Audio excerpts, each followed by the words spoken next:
Did you order the assassination of the woman who walked into the Congress and who was shot and killed by a policeman? Do you know that 450 individuals were arrested after entering the Congress, and they didn't go there to steal a laptop. They came with political demands.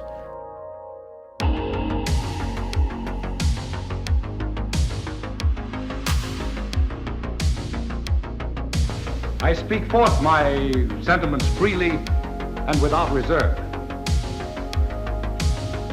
Ask yourselves how this gracious reception of our petition comports with the warlike preparations which cover our waters and darken our land. Let us not deceive ourselves, sir.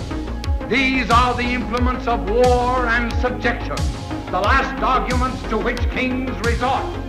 I ask the gentlemen, sir, what means this martial array if its purpose be not to force us into subjection?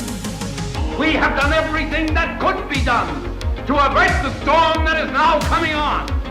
We have petitioned, we have remonstrated, we have supplicated, and we have prostrated ourselves before the throne and implored its interposition to arrest the tyrannical hands of the ministry and parliament.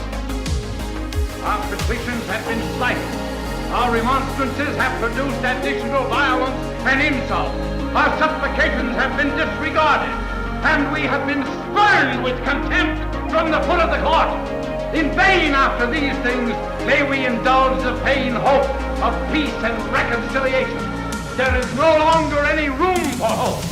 If we wish to be free, if we mean to preserve inviolate those inestimable privileges for which we have so long been contending, if we mean not to basely abandon that noble struggle in which we have been so long engaged and which we have pledged ourselves never to abandon until the glorious object of our contest has been obtained, we must fight.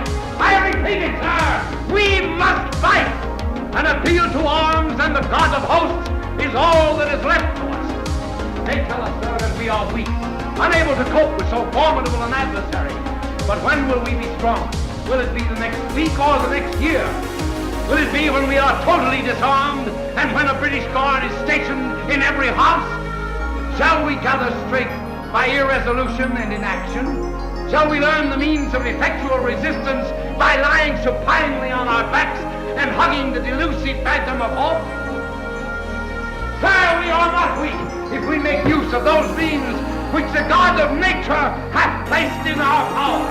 3 millions of people armed in the holy cause of liberty, and in such a country as that which we possess is invincible to any force our army can send against us. There is a just God who presides over the destinies of nations, who will raise up our friends to fight our battles for us. The battle, sir, is not to the brave alone, it is to the vigilant, the active, the brave. Besides, sir, we have no election. If we were base enough to desire it, it is now too late to retire from the contest. There is no retreat, but in submission and slavery our chains are forged. Their clanking may be heard on the plains of Boston. The war is inevitable, and let it come. I repeat, sir, let it come. It is in vain, sir, to extenuate the matter. Gentlemen may cry peace, peace, but there is no peace. The war is actually begun. The next gale that sweeps from the north will bring to our ears the crash of resounding arms. Our brethren are already in the field. Why stand we here idle? What is it the gentlemen wish? What would they have? Is life so dear and peace so sweet as to be purchased at the price of chains and slavery? Forbid it, Almighty God!